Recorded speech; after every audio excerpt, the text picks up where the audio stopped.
Magandang umaga, hapon at gabi ulit mga ka-TTS at welcome back sa una nating series, ang Microbiology Decoded. Ako pa rin, si Kuya Mali, ang inyong resident science buddy. Sa unang episode, nalaman natin na yung mga mikrobyo, pwede nating sabihin sila talaga yung naghahari sa mundo. Umuupa lang tayo. Ngayon naman, sisimulan lang natin ang episode natin sa isang tanong. Buhay ba sila? Bago yan, kilalanin natin si Professor Louis R. Pasteur. Sabi niya, the germ is nothing. The terrain is everything. Himayin natin yan. Sinasabi niya lang naman na kahit may germ o yung mga mikrobyo, kung yung terrain o kung saan siya nahahanap, pwedeng katawan mo, katawan ko, o at dito sa ating kapaligiran, kung yun ay mas malakas, wala lang yung mikrobyo na yun. Kaya nating talunin, kaya nating puksain. Ngayon, sino ba to si Louis R. Pasteur? Siya lang naman ang father of bacteriology. At siya din ang nagbigay daan sa ating mga bakuna. At kung narinig nyo na yung pasteurization ng gatas, siya din ang nagbigay daan doon. Galing sa pangalan niya, di ba? Pasteur, pasteurization. Kung gusto nyo pa ng more knowledge kay Louis Pasteur at pasteurization, again, visit our link sa description ng ating online platform, ang Tintador Tutoring Services. Ngayon, Kuya Mali, sa dami ng microbes na napagdaanan natin ng episode 1, paano nga ba natin sila hatiin? Bago natin sila hatiin, kailangan muna nating sagutin ang tanong, buhay ba sila?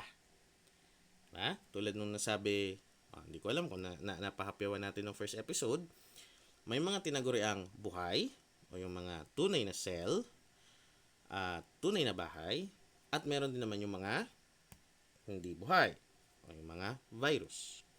Tapos, pag nalaman natin kung buhay ba talaga sila, pwede na natin silang hatiin sa kanilang living state at kanilang cell structure. Ngayon, unahin natin yung kanilang cell structure, yung mga nabubuhay. Unahin natin kay eukaryote. Ngayon, ano ba ibig sabihin ng eukaryote? Himayin ulit natin ang kanyang salita. Ang ibig sabihin ng U ay true. Ang ibig sabihin ng karyo, galing sa karyon, ay nucleus. And then yung yote or oat ay isa lang naman linguistic appendage na nagsasabi ng unit. So, ibig sabihin lang nito, meron kang totoong nucleus as a unit or as a cell. So, ano ba yung nucleus? Diba? Ang nucleus ay isang membrane-bound, isipin mo na lang para siyang kahon o plastic na nagbabalot o kung saan makikita at nakabalot ang DNA. Ngayon, ano yung DNA? Diba, nabanggit natin ng episode 1, meron tayong genes. Yun yung nagdidikta kung paano ka at paano ako yung itsura natin. Diba? Ngayon, dito sa eukaryote, yung DNA na yon ay mayroong lalagyan. Kumbaga, kung nag-iipon ka ng pera, nakalagay yung DNA mo sa alkansya. Meron din siyang napakadaming specialized organelles. Kaya makita nyo medyo makalat yung larawan natin dito sa kanan. Napakadami niyang terms o napakadami niyang names o mga parte. At sorry sa mga kumakain dyan, pasintabi na. Pero yan, kita nyo nga, meron mitochondria na mukhang mga tae. Diba? Pero pag-aaral natin yan sa susunod. Meron pa ba? Meron din tayo, bago yan, ano ba yung mga halimbawa ng eukaryotes? Ngayon itong eukaryotes, pwede mong isipin, lahat ng pwede mong makita sa mata mo na nabubuhay, malamang sa malamang, nabibilang sa eukaryotes. Tayong mga tao, ikaw, ako, sila, nanay mo, lola mo, yung mga hayop, mga pets natin, yung mga kinakain natin, inaalagaan, yung mga halaman, para sa mga plantito at plantita dyan, yung mga fungi, kabute, o yung mga kinakain nating mushrooms. Meron din yung mga protozoa na pag-aaralan natin sa parasitology. Kung makita nyo sa larawan dito, ito yung napakadaming diverse group ng mga eukaryotes. Kung nagtataka kayo, under tayo ng opisthocons or opisthoconta. Hindi natin muna tatalakayin to dahil sa mga susunod na episode. Ngayon, ano pa yung isa? So, kung meron bang U or true nucleus, meron bang peking nucleus, meron bang false, Meron tayo ditong prokaryote. So, ibig sabihin ng pro, hindi naman peke. Ang ibig sabihin ng pro ay before, bago, sinauna. So, bago nagkaroon ng eukaryote, meron munang prokaryote. Siyempre, yung karyo, again, nucleus, and then oat ay linguistic appendage. So, ano ba yung prokaryote? Meron ba silang nucleus? Wala. So, hindi naman natin sinasabing peking cell sila. Sinasabi lang natin na ang prokaryote, kung ikukumpara mo sa eukaryote, wala silang nucleus. Wala silang alkansya. Okay? So, nai-imagine nyo ba yung DNA, palutang-lutang lang. Nandiyan lang sa cytoplasm. Medyo, oo, pero meron silang nucleoid. So, ano ba kinaibahan ng nucleoid sa nucleus? Yung nucleus, yun yung nagbabalot. Yun yung package. Yun yung alkansya. Yung nucleoid, isipin mo na lang, para siyang, ayoko namang sabihing magnet, pero parang siya yung ginagamit ng prokaryote na region para hindi naman ganun ka spaghetti na kalat yung DNA o yung genes. So, membraneless region pa rin siya. Kaya karamihan ng larawan, makikita nyo yung DNA nasa gitna pa rin naman ng isang prokaryotic cell. So, ulitin ko, wala silang nuclear membrane. Pero ang DNA nila ay nasa nucleoid region. Ano pa? Karamihan ng prokaryote ay hindi mo makikita sa mata mo.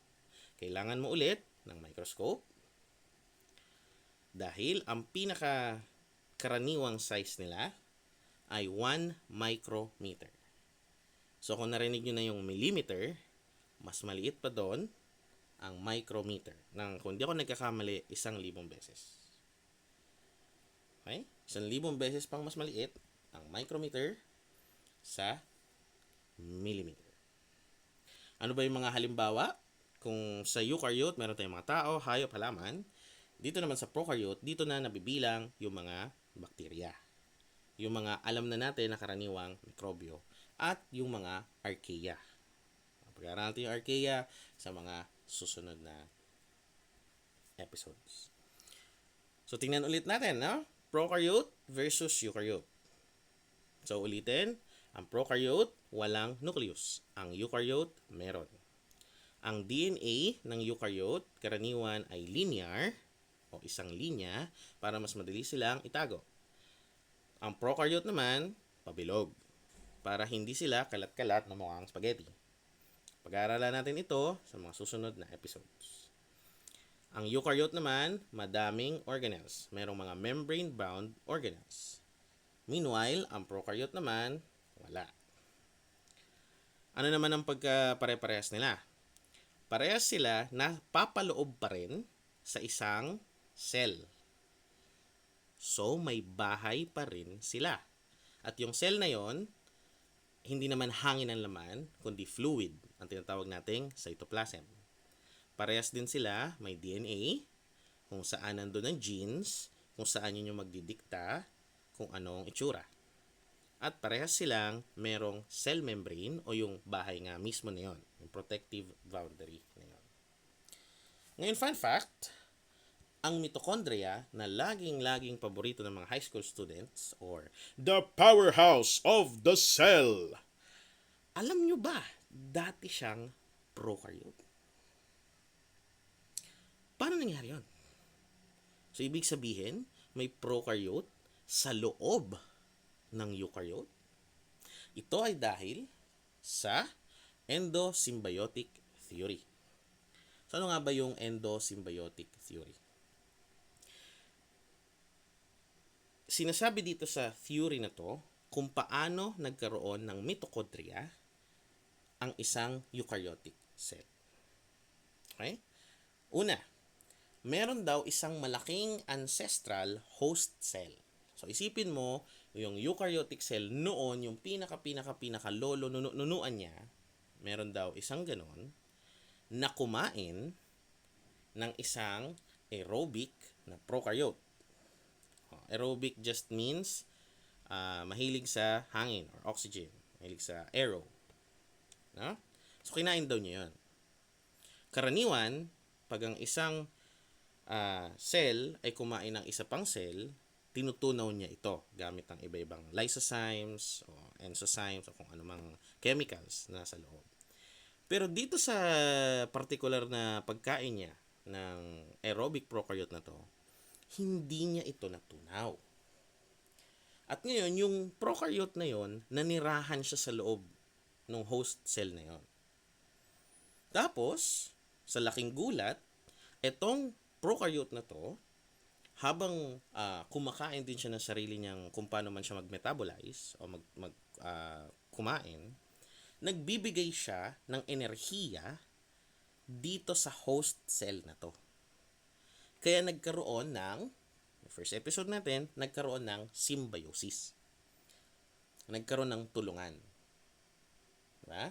Dahil hindi kita natunaw, hindi kita kinain, naninirahan ka sa loob ng bahay ko, nagbigay siya ng bayad. Kumbaga, nakiupa siya sa host cell, nagbigay siya ng energy bilang bayad. Ngayon, millions of years, ilang milyon taon na nakalipas, etong aerobic prokaryote na to, yun na yung naging mitochondria natin ngayon. So, imbes na umuupa lang siya, naging na siyang permanenteng residente. Diba?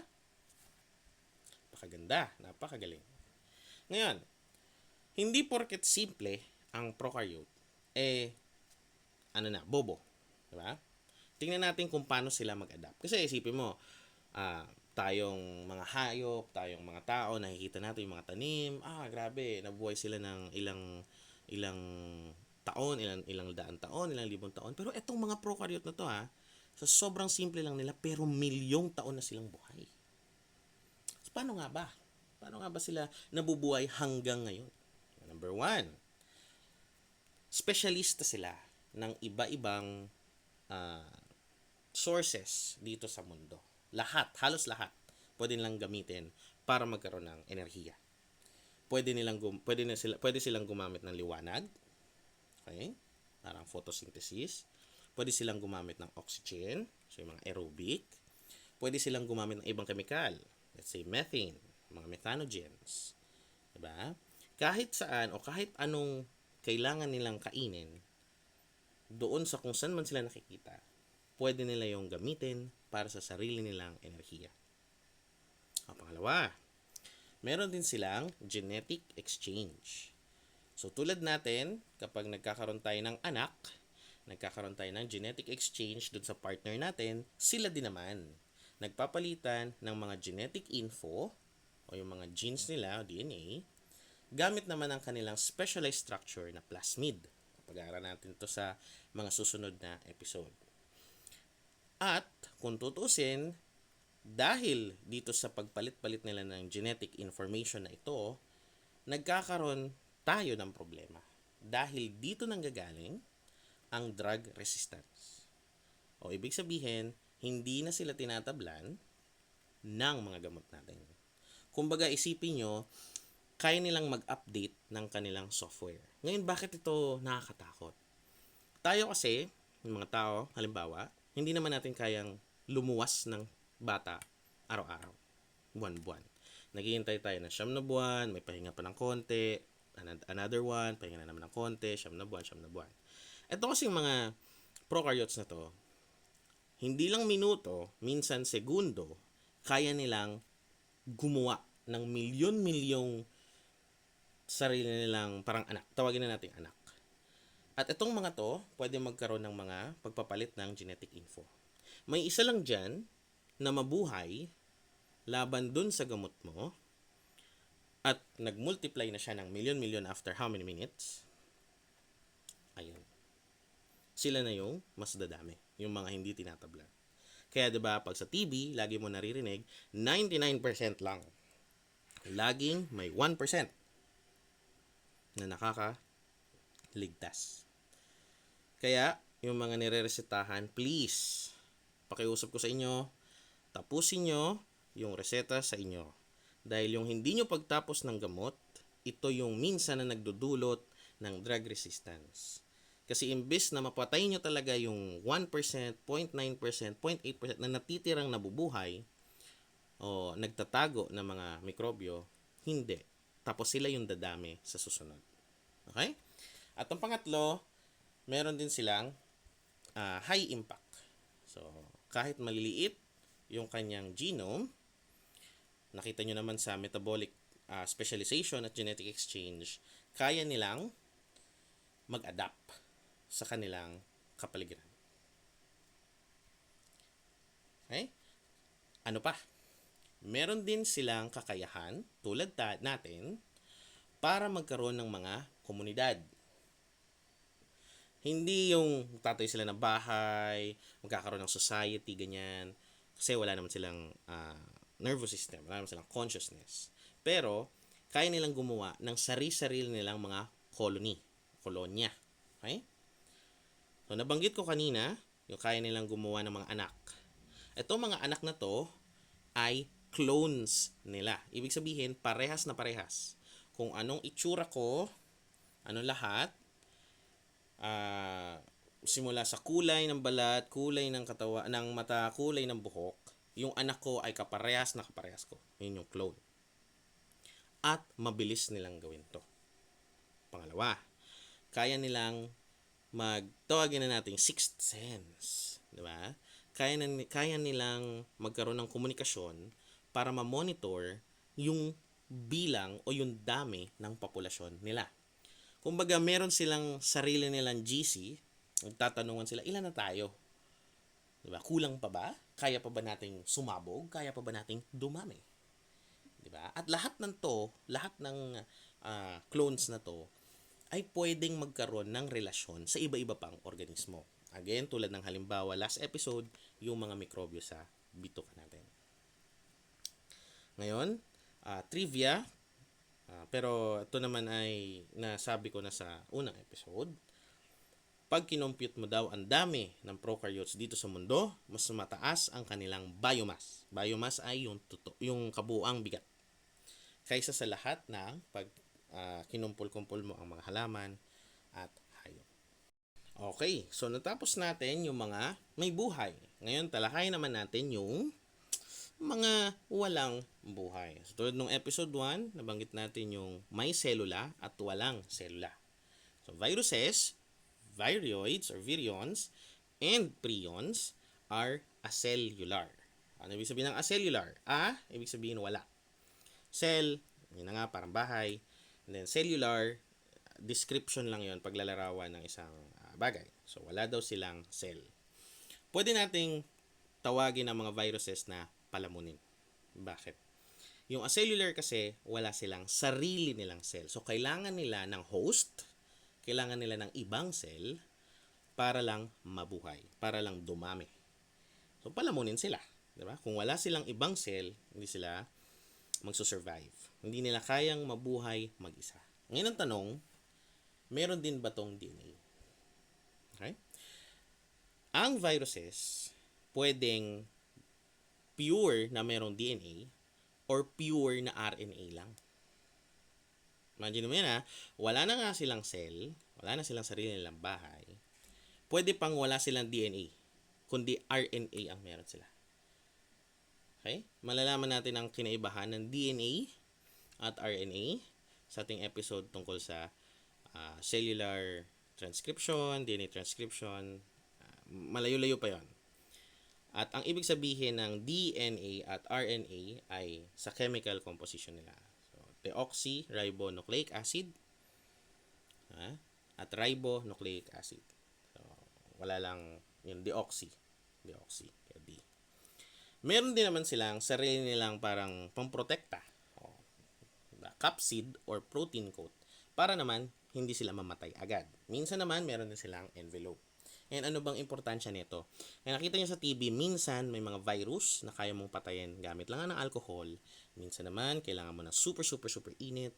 At minsan naman, hindi mo talaga sila mapapatay. O mahirap silang patayin. Kailangan mo ng gamot. Yun yung mga nagdedepensa sa kanila para hindi naman sila agad mamatay. Kaya nakakahawa din. Ngayon, pag nakapasok na sila sa host cell, diba? iha-hijack nila ito. Parang isipin mo yung mga hijacker ng eroplano. Pagkapasok nila ng eroplano, gagamitin nila yung eroplano para sa mga masasama nilang gawa. In this case, gagamitin nila yung machinery nung mismong cell para gumawa ng kopya nila. Kaya sila dumadami. Meron din tayong prions. Ngayon dito ka mababagabag eh. Hindi mo, kahit ako, ang hirap nitong intindihin. So, yung mga prions or proteinaceous infectious particle, sa pangalan pa lang particle lang sila na protein. Okay? Sila yung pinakasimple at hindi mo talaga nga masasabi kung buhay ba ito eh. Kasi kahit papano, yung viruses, pwede kang magdebate. Kasi meron silang envelope, meron silang capsid, kaya nilang mabuhay kahit ilang minuto, ilang oras sa labas. Then, pag nagkaroon sila ng host cell, ayun, dire-diretso, pwede kang mag-reproduce, nakakahawa, parang buhay sila. Kumbaga, sobrang opportunista lang nila. Pero itong prions, wala na nga silang envelope, wala silang cell, wala silang bahay, wala din silang nucleic acid, wala silang DNA, o kahit RNA man lang. So, asan yung genes nila? Sa makatuwid nga, itong prions na to ay protein lang na mali lang yung arrange o mali lang yung pagka-fold.